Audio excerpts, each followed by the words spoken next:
Amelie, what the hell were you thinking? Tinawagan mo si Atty. Vivero to represent Zach's killer? Tita, hindi naman po si Sugar yung killer. Hindi rin po siya yung suspect. Was this your idea? Wala na ba kayong makuhang public attorney ng mama mo para tulungan yung border nyo, kaya yung lawyer kung binulabog nyo? Tita, wala na po talaga kasi mahanap na ibang lawyer, kaya... Isa ka pa.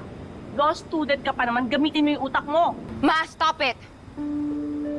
It was my idea, okay? Huwag mo silang sisihin. I called Attorney Vivero to help my friend. Friend? So ngayon kaibigan mo na yon? Stop defending them! Have you lost your mind, Amelie? Do you want me to call a psychologist? What? Sinabi ko lang kaibigan, tingin niyo na, baliw ako? When I said find friends with taste, anak, hindi ko sinabing kaibiganin mo isang kusinera.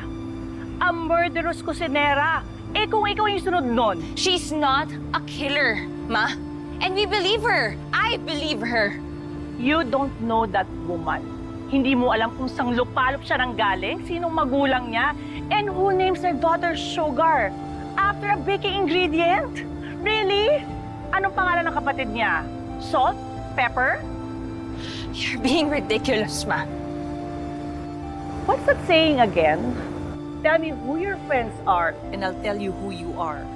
Kapag nalaman ng mga tao na meron kang kaibigan na killer, ano na lang isipin nila sa'yo, sa pamilya natin? Ganun, Ma? Yun pa rin talaga yung iniisip mo hanggang ngayon? Uunahin mo yung iisipin ng ibang tao kaysa sa akin, really? Yes! Dahil yung ibang tao na yan, yan ang mga kaibigan natin. Hindi yung mga katulad ni Sugar. Do you understand? And Amelie, please be careful with Liv. Baka kaya okay lang na may kaibigan siyang killer dahil may tinatago siyang criminal mind. Ma, Liv is my sister. Half-sister. Anak din siya ng daddy ko. Sa ibang babae. Sa babaeng yun. You know what? I just don't want to talk about this anymore. Just stay away from them. Do you understand? Let's go home.